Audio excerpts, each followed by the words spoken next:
another episode of Expand Your Brand. Today's guest is a recurring guest. Eric Korytkowski is the head coach of North Smithfield's high school soccer team. Champions, I should say. State champs. State champs. Welcome to the show. Congratulations on your win, Eric. Thanks for having me. Thanks for the congratulations. It's been a heck of a couple of weeks. Still smiling ear to ear. The feeling hasn't worn off yet. So excited to come back on. We were just talking in the hall. I said, I think you've seen me at every stage of my coaching career. The first time I was on your coaching podcast, we had just lost pretty much in the state championship game going into the COVID year. And then, at the beginning of the season, I was on this summer talking about the upcoming season. So it's like you guys have seen me up the progression. Yeah. I think I owe it to you. Yeah. I think I owe it to you guys. Hey, want to know since being on the Expand Your Brand podcast. YB will take it. Yeah. What if I get the rings made? I'll get you guys. We'll get some rings. Perfect. I got to see. I want a nice design. I want it nice and big. Make sure you get our size first. It's going to need to fit properly. It's a great idea and mindset until you start pricing those things out. I was on the call with a lady last night pricing out some rings maybe, and I was like, what can a high school ring be? Like $100? No, I was way off. Hey, I was way off. Don't ask Dean Philcity about rings around the championship rings. He still bothers Coach Downey about the. I just want a ring. Yeah, just want a ring. Just want a ring. So it's congratulations to you on winning the championship. I want to know, when going into the season, was there a different feel with the guys? Because you guys were undefeated, right? Correct, as well. Was there a different feel in the off season when you guys went in? Yeah. So I gave a speech at our banquet last week, and I just kind of said it really started just over a year ago when we lost in the semifinals last year. So we went undefeated with a tie last year, and we surprised a lot of teams, and Charahoe did a great job planning for us when we played them a second time in that semifinal game, and we just didn't have an answer for it. Yeah. And they took us to overtime and beat us in PKs, and the kids from that time on, we knew we had a lot of returning seniors, guys coming back, and we knew we were going to be good. Yeah. We didn't know how good. We didn't know we were going to go undefeated or anything like that. But the guys were determined pretty much walking off that field, and I think part of the reason why we lost was because we were so junior heavy. Yeah. And no matter how many times you say it, kids will be like, we always got next year. We always got next year. Yeah. Well, we didn't have next year. Yeah, right. Yeah. Right? The one scene I kept sharing with the guys is, in The Dark Knight Rises, Batman movie, they talk about why he makes the climb. Yeah. And you can only make the climb once you take the rope off, because you have to fear failing. Yeah. In order to succeed. That's awesome. I love that. that. And that kind of became our motto through the end of the season. Is like, when you're just constantly laying back, like, we got next year. Maybe you only give 95%, and that extra 5% is what holds you back. And so this year it was like, hey, listen, like, this is it. Yeah. Even you underclassmen, you're coming back, but we don't have these seniors. Right. I had the best striker tandem in the state, and like, those guys aren't coming back, and those guys you don't get through the door every day. So that I think just kind of fueled our guys, and we had going into the playoffs. I told the guys, we'd never scored more than 2 goals in a playoff game, right? Everything's tied in the playoff game. Yeah. First game we come out, we win 4-0. Semifinal game was like, hey, semifinal game has never been decided by more than 2 goals for us. Yeah. We win 5-0. So that was just kind of our motto. And then going into the championship game, we told the kids, listen, every game this year we've scored 3 goals or more. Yeah. That means defense. You guys can let up 2 goals. If you don't let them score more than 2 goals, we win the game. Right. And we end up winning 4-2. So that's crazy. It was awesome. It was just awesome.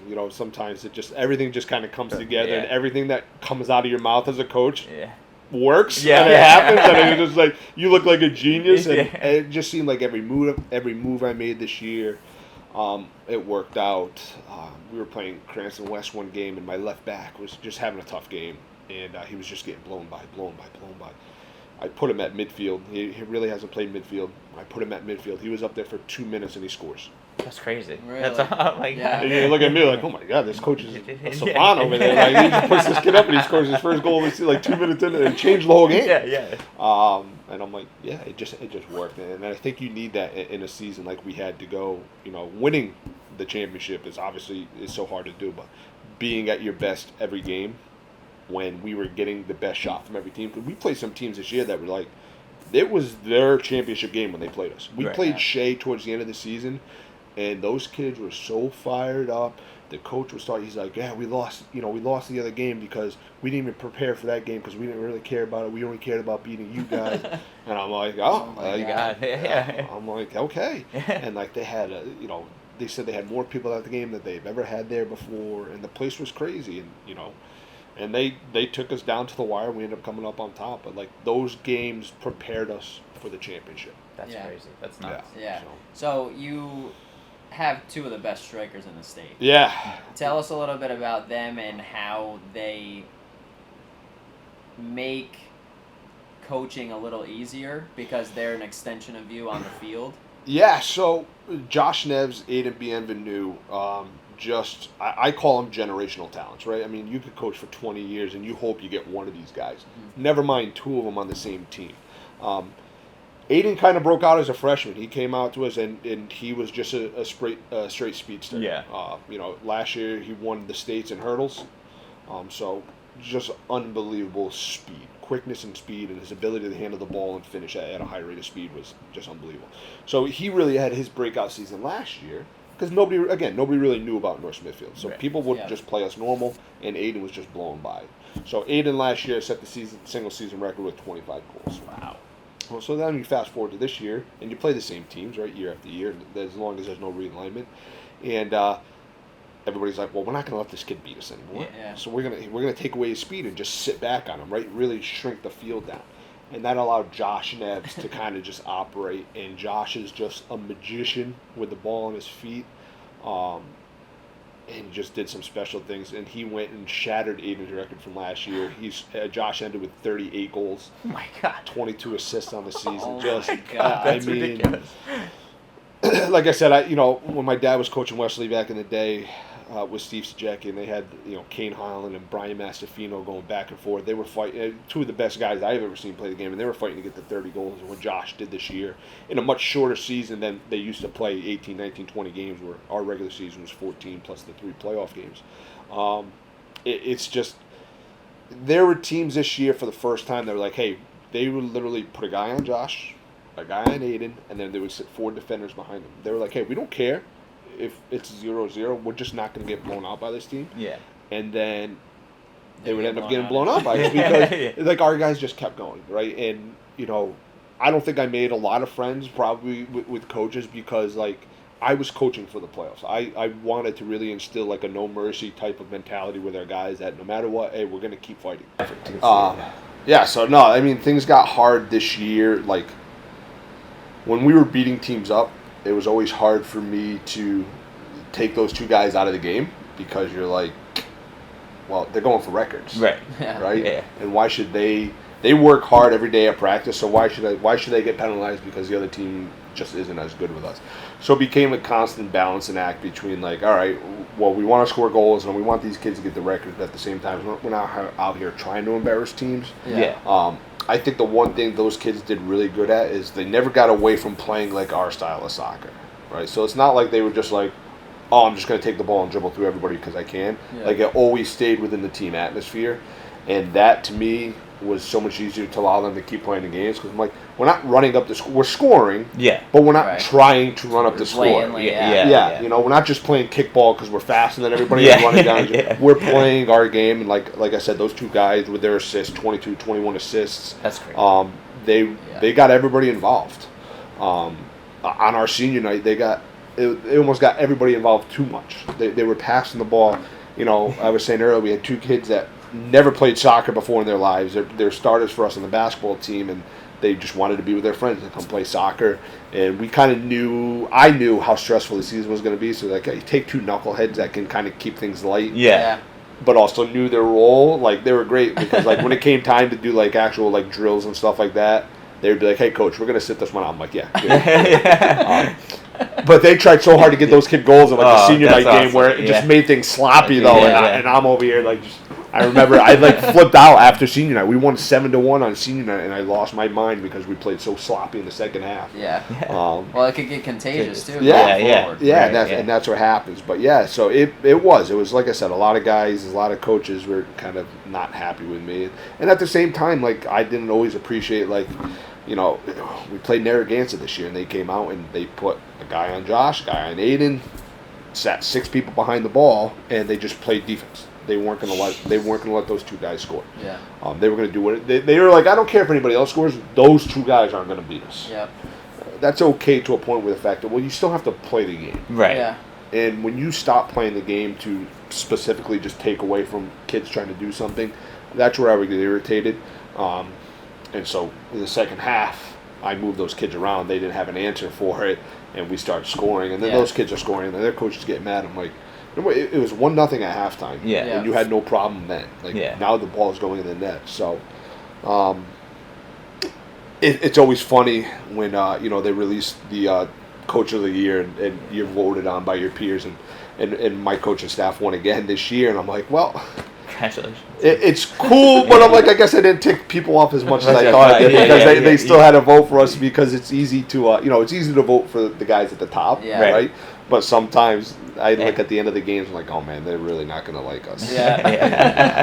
So but what are you going to do? It's like catch-22. You got to play, right? Yeah. My kids work just as hard as any other kids in practice, and to say, hey, you can only play 40 minutes a night because we're going to be blowing a team out, it just isn't fair. Right. And and the other thing people don't realize is Cranston West, I talked to their coaches, they had 72 kids come out for their soccer team this year. Holy crap. I had 29, and I literally grabbed 2 kids from the basketball team that wanted to stay in shape and put them on just so I could have 30 kids. Yeah. Jeez. Yeah. So it was the Narragansett game. I was trying to get all my starters out of the game. I had to leave my outside midfielder in the game because I didn't have enough guys to sub in. I couldn't take my starting 11 off the field because I don't dress 22 varsity guys. Yeah. Right.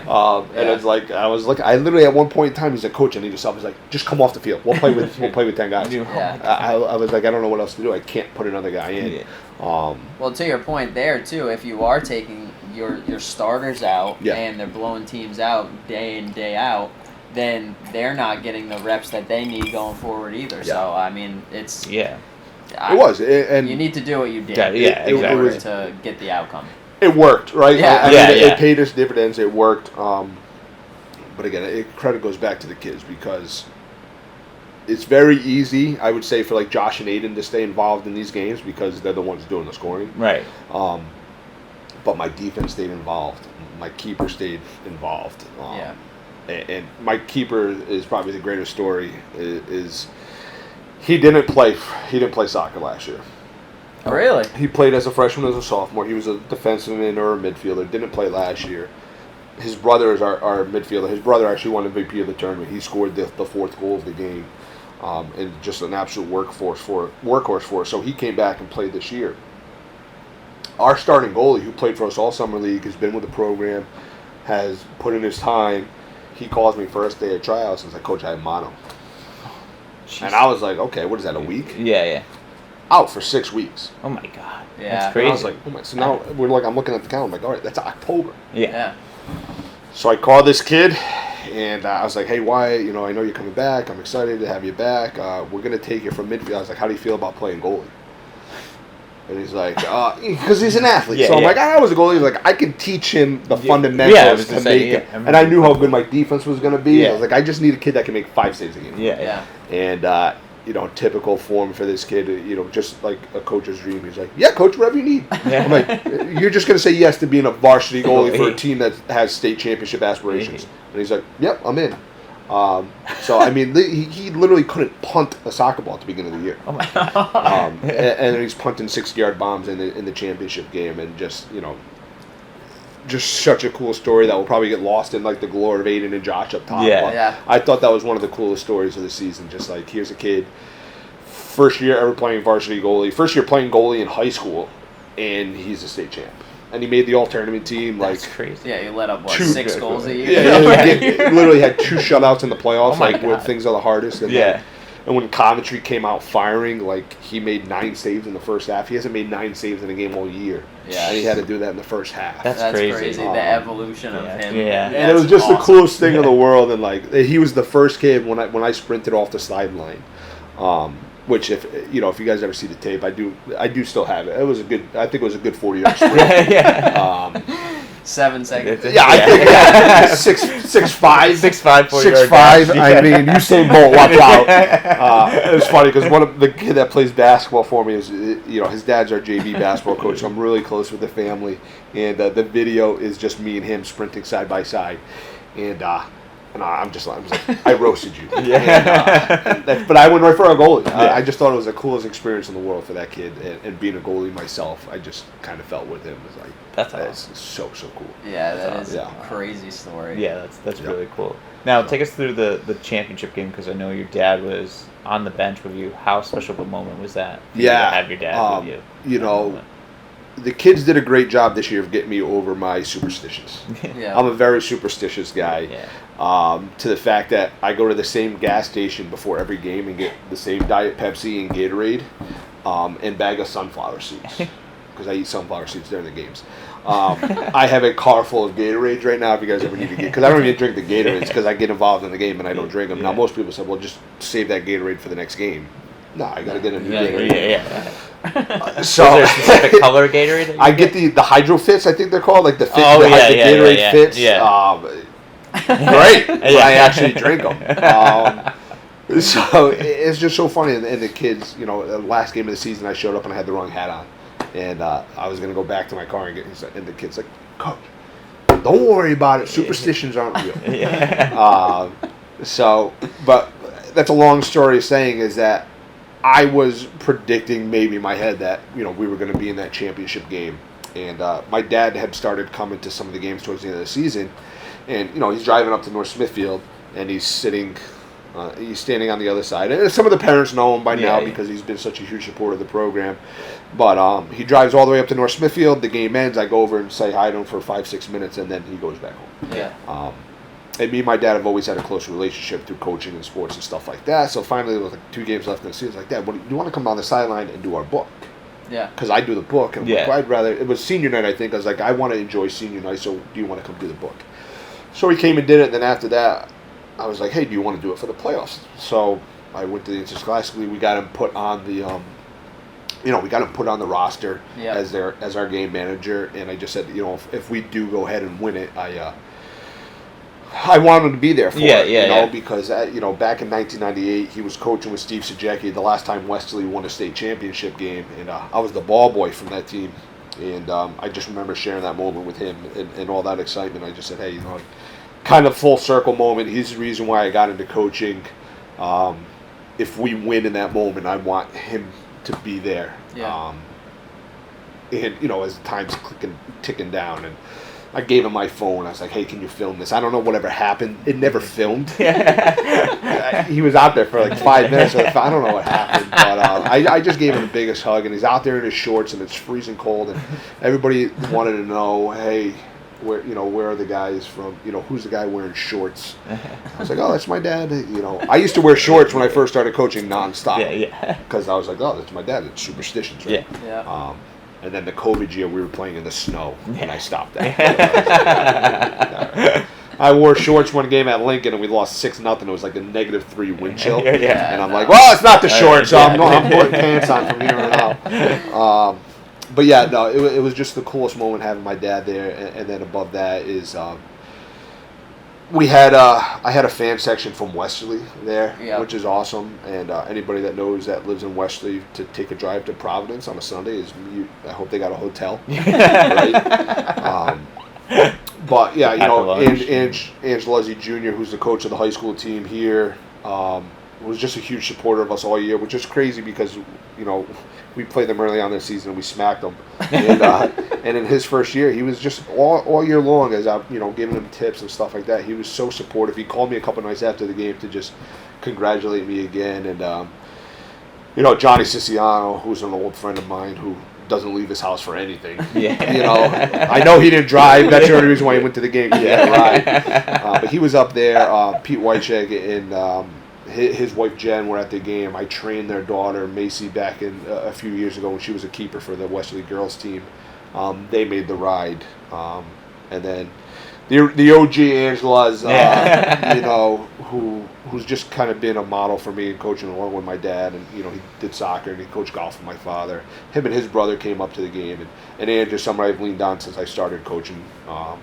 And then we had the famous Neil Cobley came up to a practice a couple weeks ago and talked to the kids, and it's just the support you get. And like I said, Wesley gets a lot of bad rap for some of the stuff that if you're not from Wesley, you're not from Wesley, right? You got to be in Wesley. But the thing is, they hold on tight to their own, and the support I got from them all year, the support I got from coworkers, from you guys, hey, Austin, check another big win, and it's just so cool. I mean, these are high school kids that Wesley has no connection to North Smithfield other than the bozo on the sideline yelling and screaming. So to have the support from them is awesome. When I won the Coach of the Year award a couple years ago, Keith Kimberlin, who was writing for the Wesley Sun, did a great article. I'm biased. I called it great, but I think it was great. And again, you're writing an article about a North Smithfield coach just because that guy's from Wesley. Yeah. And I get it, like the ties to my father, who I think is a Hall of Fame Wesley coach. Yep. Wesley High School, Jamie Vedolino, if you're watching, let's get this guy in the Hall of Fame. But my dad's just been so instrumental in that, and I think that tie has just come a long way. But like I said, to get the support that I got from Wesley in that game, where you got to take time out of your day on a Sunday to drive up, sit on a cold bleacher in the cold, and watch somebody that you really have, watch a team that you have no ties to, like I said, other than the coach, is just really special. And then, like I said, my family was there, my sister, her husband, the kids came, my mom was there, which was an awesome moment. Watching a lot of the videos from the North Smithfield parents that have sent me, all I can hear is, again, my mom screaming like I'm out there playing. The only thing that changed is you used to hear her screaming, "Go Bulldogs," and now she's screaming, "Go Northmen." And that was a cool moment. But then, among everything was like just having my wife and my two children there, who, they sacrifice just as much as me and the kids sacrifice, because, I'm not home during the season. And like I said earlier, like when you're winning, things just get more stressful. Yeah. Like it's easy when you're losing, you'd be like, well, you got no chance tomorrow. Like I don't have to do anything. Like we're going to lose. Versus like we got to be on top of our game. I game plan every game like it is the most important game. So it's film on everybody. I come home and I'm texting my assistant coaches like, hey, what's the game plan tomorrow? And so my family sacrifices a lot, and having them there, being able to see my son after that game. When I was doing the interviews with the newspapers, all I kept hearing was, "Daddy, Daddy!" And I could see out of the corner of my eye, he's sitting on my nephew's shoulders, and he's got the sign up. And I just literally couldn't wait. And, again, with my blazing speed, shot over, leaped the fence in a single bound. I think I tore every muscle in my leg. And just to grab my son, and we just shared an awesome hug, and, a parent got it on film. And it's just the coolest moment. Like, that's when it really just comes full circle, and you just have like a just kind of like a release of emotions of like, we did it. Yeah. We did it. Like everything, like every soccer practice I missed for my son, every dinner I wasn't home from, every drop off and pick up my wife has to make at daycare. She's sacrificing time at her job so that I can go make the hundreds of dollars I make for coaching. And having her support is just everything in the world. And having a 1-year-old daughter at home who just wants time with dad, and I'm not there. At least with Max, like I would get home from practice, he'd be just going to bed, and I could see her, see him. Versus my daughter, who's obviously going to bed a lot earlier. So there'd be days where I just didn't see my daughter, and that was tough. But having them there in that moment made it all worth it. And like I said, I hope any coach that really puts the time and effort into coaching can just win one title. I really do wish it for every coach that's put in time and effort. Because I know Jamie, the coach at Coventry, now he's kind of following the North Smithfield footprint, where he's lost in the championship now 2 years in a row. He lost last year to Charahoe, and now he's lost to us. So like I hope he goes and gets it, because that's it's just something everybody should. Yeah, it's cool. Yeah, it's just getting awesome. over the hump. It's just unbelievable and fun, and it's just been a heck of a ride. And the future's unwritten yet, but I'm excited for it. Yeah. Awesome. Well, congratulations, Eric. It's awesome. Yeah, thank you guys. Like I said, I'll say it 1,000 more times, but I really do appreciate the support. Of course. Jeff, I've been so happy to see since you've moved back home, and where you went from your coaching podcast to where we're at now. And then Austin, obviously seeing you grow from a player to playing for my dad, watching you play in high school and playing golf for my dad, to where you're at now. It's been awesome. And my golf game has improved tremendously because of this. I'll throw that out there. But no, it's been a heck of a ride, and I'm very blessed to have the support around me, and even after school, just have that support in that community where everybody comes out. The parents are awesome. We had the police escort on the bus. We got off the bus, they're popping streamers. We had a dad go out and bought everybody cigars for all the seniors. It was just really, really cool. The whole experience was cool. My son rode the bus ride home with us. Awesome. All he cared about was all the balloons that were in there. And then as you're making that last turn to North Smithfield High School, the kids are singing "We Are the Champions." It was awesome. Yeah, it was absolutely awesome. Really great. I got one last question. Where can we get one of those hats? Yeah, so this was the coolest touch. So, funny story. These were actually made last year. So we have a booster. They're not they're like a private booster organization. They're called the NSAA. So they do all of our fundraising for North Smithfield. So the teams don't go out and fundraise on their own. It's a collective unit. Yeah. And we've had some awesome parents. And they had these hats made last year because they were like, if a team doesn't win. What's the coolest thing in the NBA or the Super Bowl? You win and you immediately put your hats on. Yeah. Right. So last year, being again superstitious guy, I was like, I don't want those hats. It's like the Stanley Cup, right? Yeah. I don't want to touch it. I don't want to see it. Don't bring these anywhere here. So this year, I didn't know because they know how against the hats I was. Yeah. They had them at the game. Oh. And so sure enough, as we won, somebody from Rick is running over with this box. She's like, we got hats. I'm like, what? I'm like, oh, they brought them. So they handed out as we won. We're celebrating. That's so cool. We're throwing on the hats, which is you don't think of the little things like that. But in all the videos and all the pictures, all the kids are putting on hats. And it's it has that feel of it. Hey, we literally just won the NBA title. Yeah. We just won the Super Bowl, and everybody's putting on their hats. And the kids are going crazy with silly string, and that's great. Yeah, it was awesome. It was awesome. I brought the hat just for the occasion of coming down here today. It was just such a cool touch that you get in a small community like that. Awesome, And as I talk about, whether or not we go to D1 next year and get our butts kicked, whatever happens is the moment of us putting these hats on and just celebrating is something they can never take away from us. And like I told the kids, you'll forget about high school over the course of time. Right? You'll forget about the day-to-day. I said, but the things you'll never forget, and the things I haven't forgotten is the moments with my teammates. Right. Those cool games where you won. We won a playoff game at Middletown, and I'll never forget it. Johnny Siss, speaking of Johnny Siss, he was on our team, and he said he was on the bench, and I was in goal. We won the game, huge upset in overtime, and me and my dad were kind of running at each other, and Johnny's running alongside.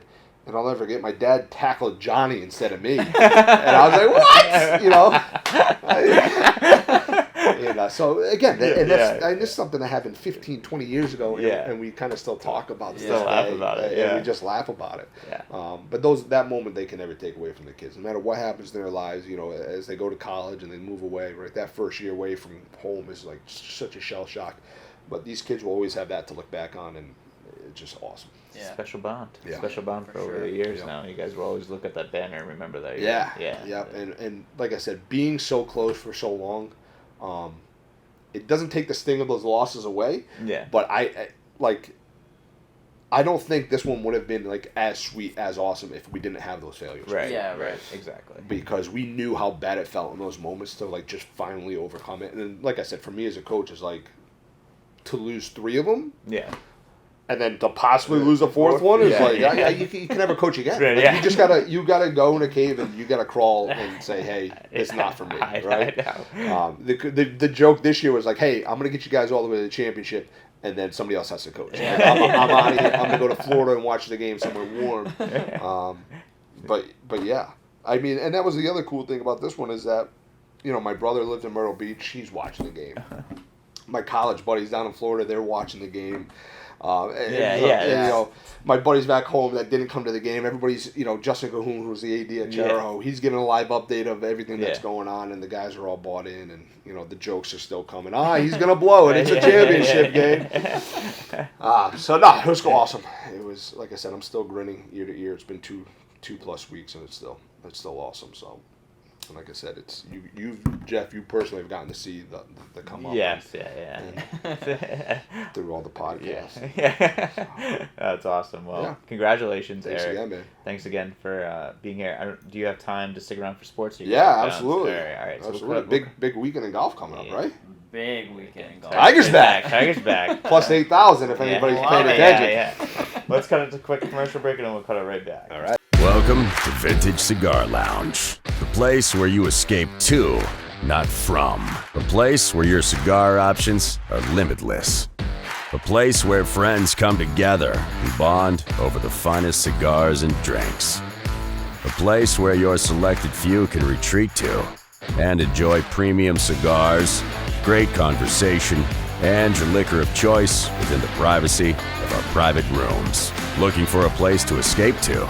Our doors are always open.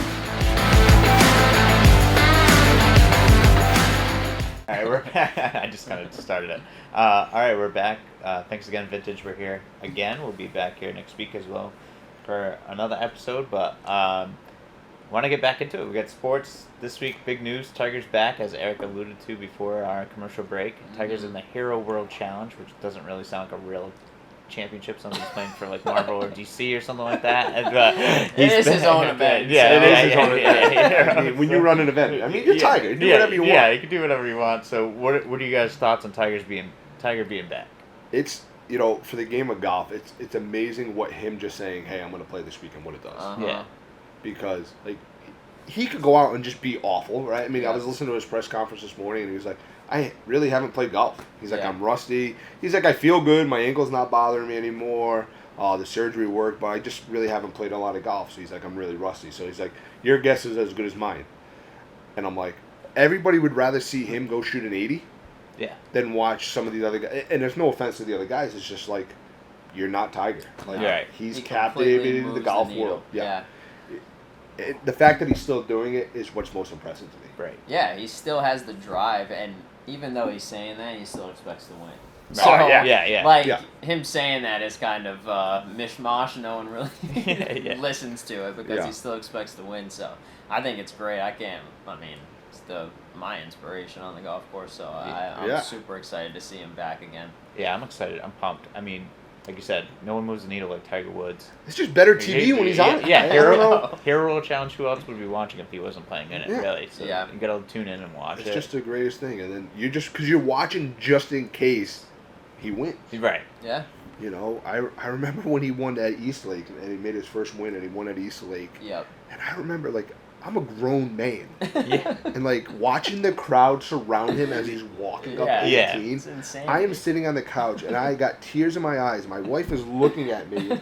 She's like, I was like, this is an unbelievable moment in our lifetime. Yeah. And I was like, I had goosebumps all the way down. I'm like, I'm tears in my eyes, and I'm like, and it wasn't even like it wasn't even like the Masters. When he won the Masters, it was even bigger. But just him coming back was like, oh my God, he's back.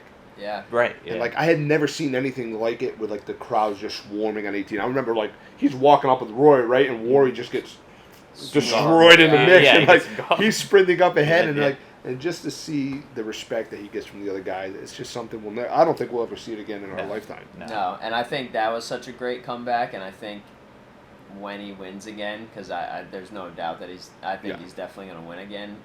When he does, it's going to be an even greater comeback. Yeah. Like, he could have lost his life.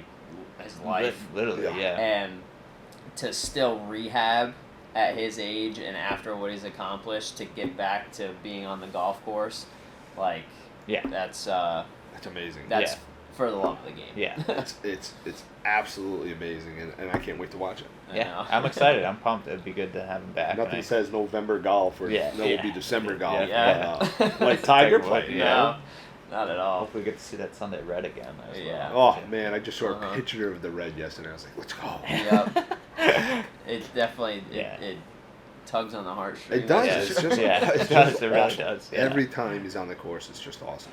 I mean, even when he plays in the tournament with his son, it's like it doesn't even mean anything. You're just like, it's must-watch TV. You're glued, Yeah. I know he's gonna play back-to-back weeks or 2 out of 3. So it's gonna be great. Yep. Be interesting going forward to what the regular golf season looks like with him in it and what tournaments he plays in. I can't wait to. Yeah, he said like one a month would be a Yeah, goal, I think that's what he said his goal was, 1 a month. I mean, that hits the majors, so that's all that matters. Fine by me. On the other side, though, did you guys hear that John Rahm, $600 million from Liv is on the table? No. Wait, what is going on with $600 million. Liv and PGA? Are they merged or like what is happening? They're merged, but they're kind of separate, but they're starting to kind of intertwine, and pretty soon everyone's going to be intertwined. And I think the DP World Tour in Europe, they just let some Liv guys play in an event. So sooner than later it's going to be intertwined, and it is what it is, so might as well just take I think the money PGA's at the first said, they're not going to make it 6 months. No. Yeah, no. And then when they passed that 6 month and they got to that year mark, they're like, all right. This is bad. Well, this is bad because like the PGA television stuff went down, right? Because you're missing some of those guys, and you're like, all right, well, Liv could go bottom up for 3 years, and there's still enough money over there to just keep it afloat. Like it doesn't matter. No. Like they will pay, and they can't have anything going on. They're just going to keep giving them money just to say they didn't fail.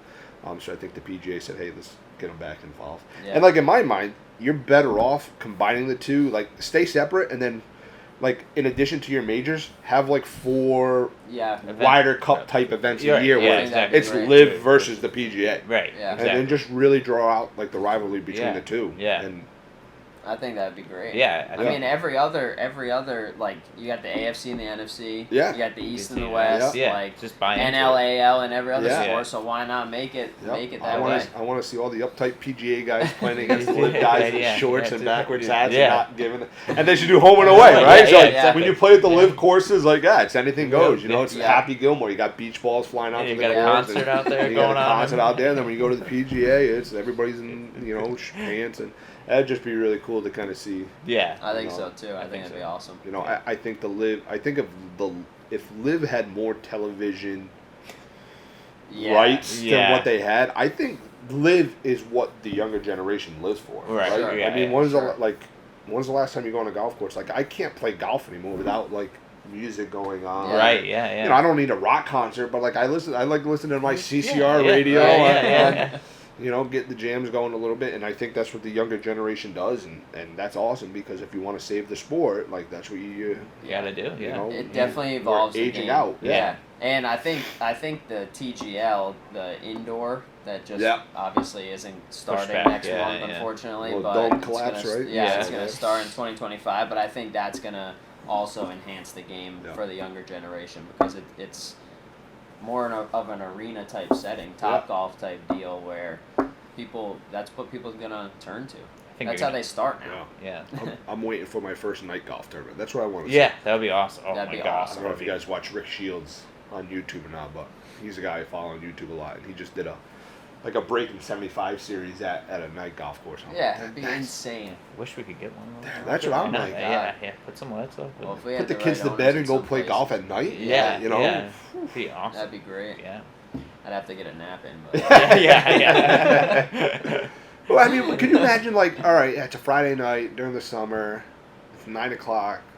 Like, and I know your answer, right? Would you rather go to the bar or go play 9 holes? Like, I'd rather go play 9 holes. I would rather play 9 all yeah. night. Yeah, I would be too. Yeah. Yeah. Imagine having like tournaments too. Like if you do like what they do, like the scramble tournaments in the morning. And stuff. You play a night tournament or it'd be insane. Yeah, it'd be nuts. Start at 6 o'clock at night and go into midnight. Like, think how much money. So much cooler. More the golf courses would make too. They could like just bring in like. All we need is a huge open field and some lights and some backing. Yeah. Because, like, how cool has it been, like, some of the West Coast golf, like, being home on a Sunday night and golf is still on TV at 9 o'clock at night? It's like, this is awesome. Yeah, it's the best. Great. Yeah. I would switch, the only time that I always would take that West Coast time for sports. Yeah, for golf. That's it. Other than that, I love the sports out there. But, yeah, then we had the in-season basketball tournament going on. Celtics were able to beat Chicago. We were at the game. I went to the game last night. I didn't even know it was an in-tournament game. I'll be honest with you. with soccer going Yeah. on, I haven't paid much attention to the NBA. I knew the thing was going on, but so I'm on my way last night. My buddy, likes to bet a lot, and he's like, "Oh, it's an in-season tournament game." I was like, "I don't know what that means," but he's like, "Yeah, the court's gonna be different." Yeah. So I show up, and yeah, it was. I saw the games unfold. I'm like, man, the Celtics are playing unusually hard right now for a regular season game, which is cool to see. Yeah. Because if you're only gonna get and that's always been my thing, and I think one of the reasons why they did this in season 1 was they want guys to play. They're sick of these guys sitting out regular season games for rest. Right. Yeah. Right. And I've always said, if you have a chance to go to one game and you go, I was mad that Porzingis didn't play last night. I was very excited about seeing Porzingis play, and he didn't play.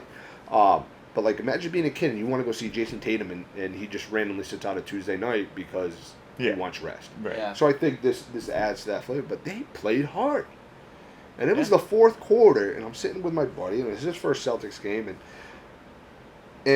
we're sitting, we've got great seats right behind Missoula, and he's waving to the starters. You got 7 minutes left in the game. They're up 30, and he's putting his starters back in. Yeah. And I'm like, what is going on? And then they're going in and they're intentionally following Drummond. Yeah. And I know nobody else knows what's going on because Billy Donovan is flipping out at Missoula that he's hack-a-shacking Drummond Yeah. up 30. And now you see Missoula Yeah. trying to explain things to him. I'm texting my buddy. He's like, what is going on? And he's like, they got to win by 23 points today. I'm like, what? Yeah. And sure enough, that was it. They're playing for point differential. Yeah. But it was cool seeing those guys played hard. Yeah. And sometimes you go to a game like that, and usually in a blowout like that, the fourth quarter you might as well go home because there's 10 guys on the court and you've only heard of one of them. Yeah. Right. But yeah, it's Tatum, Brown, all those guys were still out on the court. Right. Yeah, that's great. I think that was the one thing that I respected with Kobe Bryant because he was famous for Not saying, the people that are paying for these seats come to watch me play. I need to be on the court. I agree. I think it makes the game better. Well, yeah. Right? Yeah, you're paying a lot of money to go see them play, and it's like Jordan did it. Jordan didn't miss anything, and he would still, and they play all the way into the NBA Finals, and then he'd still come back next year. And Kobe did it because of Michael, because he said he went to go see Jordan play, and they were sitting on Pine. And he's like, that's the reason why I do it. So, I mean, it makes sense. I mean, we pay. I mean, I bought Celtic Clipper tickets. I paid a good chunk of change for 3 tickets for my dad and my nephew to go. Yep. And I was like, imagine you going there. It's Luke Cornett and Pritchard are the only 2 guys out there. And you're like, oh, this is. I could have went to the local one. Yeah, exactly. Right. So. Yeah. But yeah. But I have no idea who's in the standings. But I don't know if you guys caught that Kings Warriors game last night.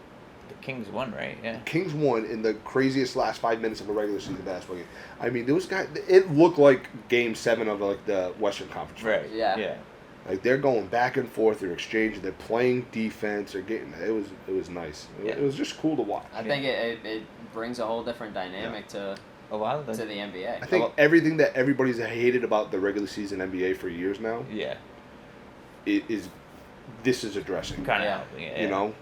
I didn't think it was gonna work, but then when you hear the guys talk about it, they really want to win the money for the guys that don't get paid as much. So that's the guy I'm sitting with last night. He's like, imagine the 12th guy on the bench making $100K a year. Yeah. Still an awesome chunk of change to be playing basketball, but you get $500,000. That's life-changing money. Right. Yeah. You know. Right. Luke Cornett said he was gonna pay off his mortgage as soon as he got if they won. That's just that's cool stuff. Yeah. So they're playing for those guys. So it's really cool. And the tournament bracket I think is the Bucks, Knicks play each other next, and then I think it's Celtics and then Indy, and then on the other side it's the Lakers, Suns, and then I know the Kings are in. And then there's one more team I just can't remember who they are. Is it single elimination? I think after that it goes right into playoff tournament. Yeah. Awesome. Yeah. And then the last 3 or 4 games are in Las Vegas or something. Yeah. So That's they're going great. out to Vegas. I think the Celtics will be out there. So it'd be kind of cool. It'd be awesome to watch. What's college football? I don't know if you guys are paying attention to college football. That's the playoffs. Playoffs are up. Yeah. Michigan pulled it out. I was here watching that game. I was a few drinks deep and panicking, and I don't think I have any fingernails left. Are you a Michigan guy? I'm a Michigan guy. Are you really? Yeah. So I like Michigan. I've always liked Michigan. I like Harbaugh. I was gonna get Yeah, my free Harbaugh shirt, and That was a great win. yeah, that was a great Especially for the interim head coach Yeah, to Sharon, win. yeah. That was awesome. It was that first game. I don't know if you saw it, but the first game he won. He was like in tears after He was in tears and swearing on air. Yeah, I don't yeah. know, like on Fox, Yeah. they didn't like blank anything. He's like, I fucking love you. It's bullshit. I love the shit out of you. And you're like, all right, well, the Fox is letting us run, but we're then just gonna let it so roll. be interesting. I mean, yeah, that was good football. And the Alabama Auburn game was fantastic too. Really good, Alabama. yeah. I don't. You can't. How do you sleep at night? They're for Auburn? always. Yeah, I know. Giving up that 4th and goal from like the 30. Yeah, Yep. exactly. And they had it was like 4th and 30 or something. It was literally 4th and goal. Oh, yeah. From the 30. Yeah. And he throws it to the corner of the end zone. Yeah, the Yeah. guy catches it. I don't know. It reminded me of, this was years ago, you probably don't, but the Vikings to get into the playoffs back in like I think it was like 99 or 2000, they had to beat the Cardinals. Oh, I do remember and on that. third down, the yeah. Cardinals fumbled the football with Yeah. no timeouts left. Yeah. They pick the ball up. They literally get the snap off right before, and he throws a ball from the 30-yard line, 35-yard line. And back then, it was before you couldn't push a guy out of bounds. Yeah. They called it a push out, so the guy caught the ball and they pushed him. Nate Poole was the Yeah. receiver. I'll never forget it. Green Bay gave him the key to the city because the Packers got in. Yeah. I'm not bitter or anything. Yeah. And they pushed him out, and I'm like, no, how does that happen? Yeah. How do you? But I watch it, and that's all I could think of when Auburn. I'm like, dude, how do you let that Oh, happen? it's Yeah. crazy. It was crazy. I don't know if Saban has to deal with the devil or something. But he gets some. Yeah. His team came right back. Some of the endings in Alabama, Auburn, huh? Yeah, I know. I- Alabama's always right there, though, at the Yeah. end of the year. That's gonna be weird next when they play Georgia for the championship game. There's gonna be the committee is gonna have a heart attack if Alabama wins. And Oh, yeah. all these- I mean, they're having a heart attack now. Yeah. What do you do with Florida State? right. You can't. I don't know. We don't have their starting quarterback. You can't I punish know. them for not having their Yeah. starting quarterback. You But know, especially if they go out and win the ACC. see, yeah, exactly. And then you got Washington playing. Oregon, and then yeah, Yeah. And Ohio State stayed number one. there's 6. Did they drop? They dropped all the way they down to dropped it. I 6. thought Yeah, they- so they're out unless Michigan somehow blows Michigan it. blows it. Yeah. I don't, unless all the teams blow it, then I don't know how it's Right, gonna yeah. happen. But it's gonna be very. But then you interesting. get now. This is the weird part of the season because So weird. not every conference has a championship game. right. Yeah. Yeah. It's gonna be. So real. it's like, all right. So if a team doesn't have a championship game, they don't lose. But Right. a team does have a championship game and they do lose. Yeah. What happens Yeah. there? It is the weirdest setup. yeah. I can't. I think they're going to 8 teams. They keep talking right? about 12 team. 12 team. Next Yeah, year, I next think year, that's yeah. going to be really Or good. Just more, because you yeah. have no idea when it comes down Yeah. to this Right. time. This year was really Other than the top fun. My cousin Damien is the I think I'm pretty sure it's the offensive line, but he's the offensive line coach for James Madison. Oh wow, Oh, that's really? awesome. And they obviously had a tremendous They had a season, great season. but they were shafted by the NCAA rules, Yeah. where they can't compete for a bowl game Yeah. because they just moved up from FCS to FBS. Oh, and yeah. They couldn't compete. They They got- tried to appeal it. They got bumped in though, right? No. Oh, they didn't. I thought lost, they did. I think they lost the Oh, appeal. really? That was Oh, the I whole thought- Pat oh, McAfee showed up on gee, campus yeah. and created the whole uproar Yeah. and was calling out the NCAA, and then they lost Oh, in gee, overtime. yeah, the You know, Appalachian State. Yeah. Yeah, at the Appalachian. So, but it was just so cool. Yeah. That's college football is always a lot of fun to watch, and then next year will be interesting because all of the conferences are just stacked. Yeah. Yeah, and then Pac-12 is the Pac-2. I think Oregon State and Washington State Yeah. are 2 staying So in. weird. Yeah. They're just like, all right, well, we have a chance to get in. Yeah. But They got to rename the conferences. yeah. They got to rename the Can't be conferences. the Big Ten when you have like 16 teams. I Or you know. can't be like the Atlantic Coast Conference with like a team from California. Yeah. Right. Yeah, exactly. Or the Atlantic- SEC Yeah. with like a team from the Northeast in it. You have Yeah. to be the APC. the Yeah, you Atlantic just got to Pacific create a new Coast. name. Yeah, like, yeah, what yeah. are we doing? The Big 12 is going to be like the Big 20. Yeah. It's crazy. It'll be interesting next year, but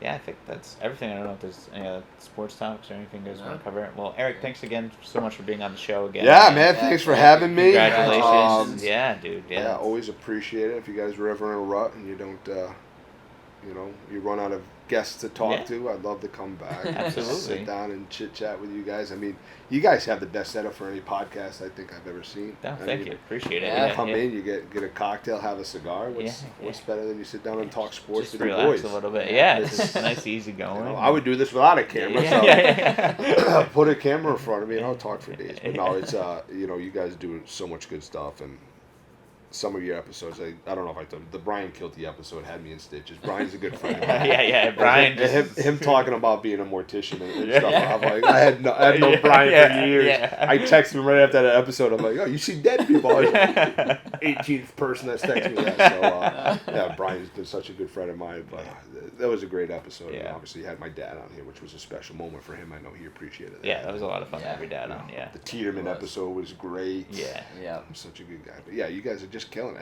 Every time I watch an episode, it's just better and better. So, just, follow me up with somebody not as good, all right? Okay, Yeah. sounds good. Follow me up with some NBA player. Not yet.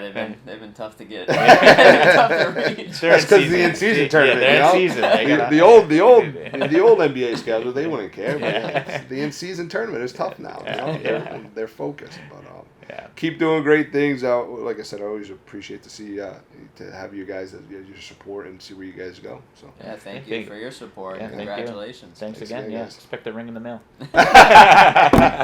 that'll be $250.